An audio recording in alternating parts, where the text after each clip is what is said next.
दोस्तों, तेरी मेरी सबकी बात में एक बार फिर से आपका स्वागत है। आज हम मन की नहीं काम की बात करेंगे, यानी तेरी मेरी सबकी बात में आज हम रोजगार की बात करें। युवाओं के लिए सबसे बड़ा सवाल यह है कि उन्होंने जो पढ़ाई की है उनकी योग्यता के आधार पे उनको नौकरी मिले, उनको रोजी रोजगार मिले, जिसके आधार पे वो अपने परिवार का भरण पोषण कर सकें, अपने समाज और देश के विकास में अपना योगदान कर सकें। और इसीलिए प्रत्येक चुनाव में रोजगार एक बहुत महत्वपूर्ण सवाल होता है। लेकिन चुनाव के पहले जो पार्टी सरकार में आती है वो रोजगार की बात करती है, लेकिन चुनाव जीतने के बाद वो रोजगार के सवाल को भूल जाती है। यदि हम भाजपा के घोषणा पत्र की बात करें तो भाजपा ने अपने घोषणा पत्र में कहा कि हम 25 करोड़ रोजगार पैदा करेंगे, लेकिन यह 25 करोड़ रोजगार कब तक पैदा किया जाएगा, इसका कोई डेट या इसकी कोई समय सीमा नहीं निर्धारित की गई। मतलब ये है कि हम मंदिर बनाएंगे लेकिन डेट आपको नहीं बताएंगे। और आज की स्थिति ये है कि खुद देश के एक मंत्री कह रहे हैं कि युवाओं को रोजगार मांगना नहीं चाहिए, उनको रोजगार देने की बात करनी चाहिए। और वो यह भी कह रहे हैं कि सरकार का काम रोजगार देना नहीं है। मतलब यह है कि आप बीमार हैं, आप किसी डॉक्टर के पास गए हैं और डॉक्टर आपको यह कह रहा है कि हम आपका इलाज नहीं करेंगे, उल्टे आप हमारा इलाज कर दीजिए।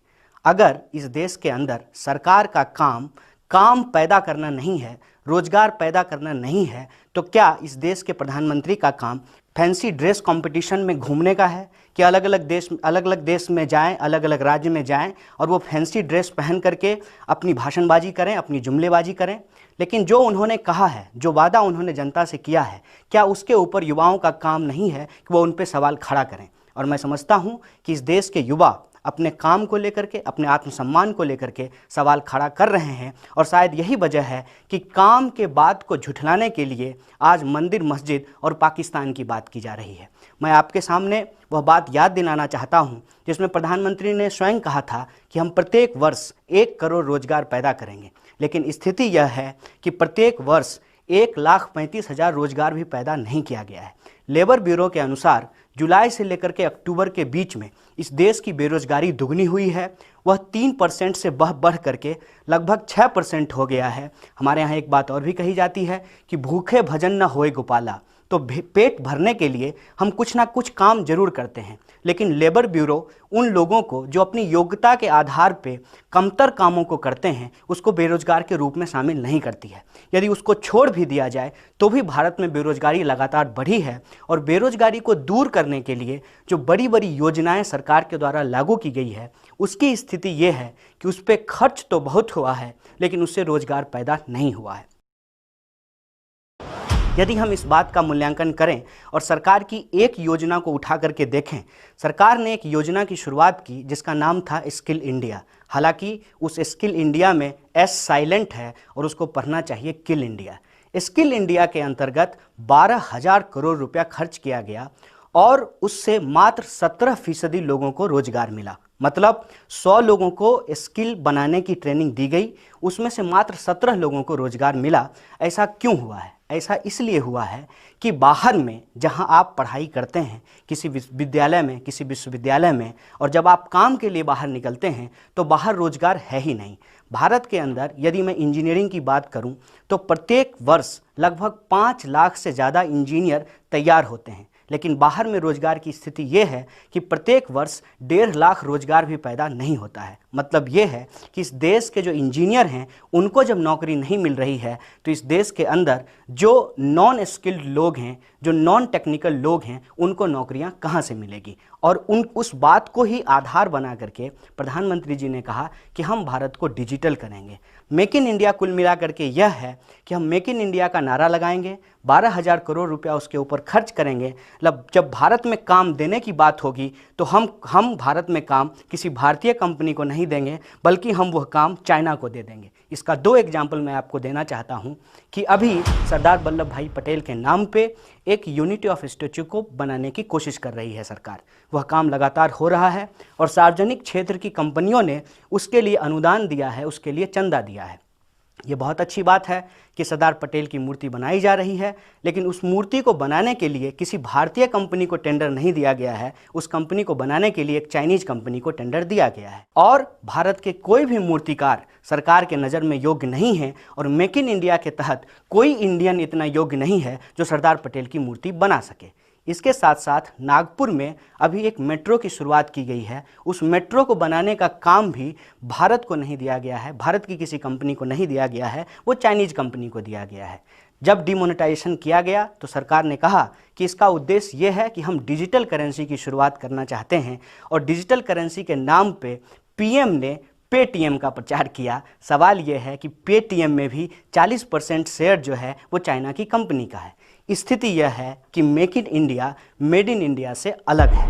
मेड इन इंडिया से मेक इन इंडिया अलग इस रूप में है कि किसी भी भारतीय कंपनी के साथ विदेशी कंपनी का बिना किसी समझौता का वो यहाँ पे आएंगे, अपनी कंपनी लगाएंगे, अपनी टेक्नोलॉजी हमको नहीं देंगे। मतलब यह है कि हम भारतीय लोग विदेशी कंपनियों के प्रोड्यूसर नहीं बनेंगे, सिर्फ और सिर्फ कंज्यूमर बन करके रह जाएंगे। शायद यही वजह है कि आज हमको इस कॉरपोरेट राज में ब्रिटिश राज की याद आ रही है कि मैनचेस्टर की कंपनियां हिंदुस्तान आती थी और यहाँ के जो सूत पैदा करने वाले, कपास पैदा करने वाले किसान थे, उनके कपास को खरीद करके इंग्लैंड ले जाती थी और वहाँ से कपड़ा तैयार करके वापस हिंदुस्तान के बाज़ार में बेचती थी। नतीजा ये था कि सोने की चिड़िया कहे जाने वाली हिंदुस्तान का सोने का अंडा अंग्रेज़ों के पास होता था और भारत एक अमीर देश था, लेकिन भारत की जनता गरीब थी। आज फिर से उस राज की पुनरावृत्ति हो रही है। शायद इसीलिए महान अर्थशास्त्री थॉमस पिकेटी ने कहा है कि भारत ब्रिटिश राज से कॉरपोरेट राज की तरफ जा रहा है, और इस दौर में जब सरकार को इन पॉलिसियों से लड़ना चाहिए तो सरकार उनके सामने रेड कारपेट बिछा रही है कि वो यहाँ आए और हिंदुस्तान की कंपनियों को लूटे, और भारत के युवाओं को रोजगार मिलता है कि नहीं मिलता है ये उनके एजेंडे में शामिल नहीं है। ऐसे दौर में हम युवाओं के सामने एक बहुत बड़ा चैलेंज है कि हमको काम कहाँ से मिलेगा। सरकार यह कह रही है कि जीडीपी का लगातार विकास हो रहा है, लेकिन उस जीडीपी के विकास में 3 महत्वपूर्ण सेक्टर को शामिल नहीं किया गया है। वो है एग्रीकल्चर, टेक्सटाइल और कंस्ट्रक्शन, जिसमें सबसे ज़्यादा रोजगार पैदा होता है। आज स्थिति ये है कि सर्विस सेक्टर के अंदर भी लोगों को रोजगार नहीं मिल रहा है, क्योंकि वैश्विक स्तर पे जो आर्थिक मंदी आई है, उस आर्थिक मंदी के चलते भारत के युवाओं के पास रोजगार नहीं है। ट्रंप जैसे नेताओं के अमेरिका जैसे देशों में जीतने के बाद वो कह रहे हैं कि हम अमेरिका के बाहर के लोगों को अमेरिका में काम करने नहीं देंगे। सवाल यह है कि इस देश के अंदर यदि मोदी जी और ट्रंप जी की दोस्ती बन रही है तो उस दोस्ती से किसको फ़ायदा हो रहा है? इस देश के नौजवानों को फ़ायदा मिल रहा है या इस देश की और बाहर की जो कॉरपोरेट कंपनियां हैं उसको फ़ायदा मिल रहा है? इन बातों पे बहुत तसल्ली से सोचने की ज़रूरत है। कुल मिलाकर के मैं ये कहूँ कि शायद आज हम नौजवानों के पास जो रोज़गार का सवाल है वो सबसे बड़ा सवाल है। ये जो स्थिति बनी है उस स्थिति से हम इस नतीजे पे पहुंच रहे हैं कि हमारा देश तो बदल रहा है। देश इस रूप में बदल रहा है कि जो ब्रिटिश राज के जासूस थे आज कॉरपोरेट राज के भोपू बन चुके हैं। विकास हो रहा है, लेकिन इस देश की बेरोजगारी में विकास हो रहा है, इस देश की गरीबी में विकास हो रहा है, इस देश की महंगाई में विकास हो रहा है।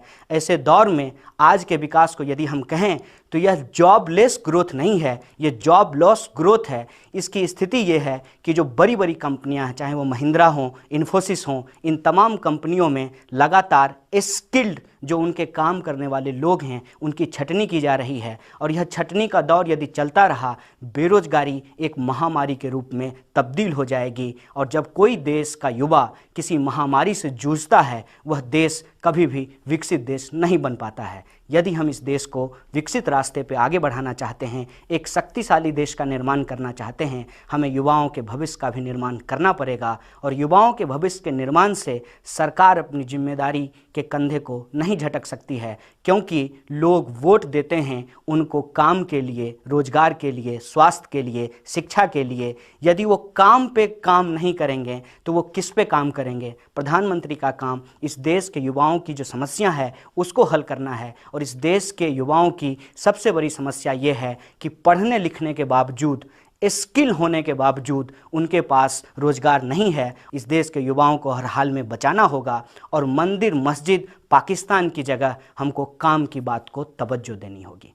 तेरी मेरी सबकी बात में अगली बार हम फिर इस देश के मुद्दे के साथ हाजिर होंगे। तब तक के लिए आपका बहुत बहुत शुक्रिया।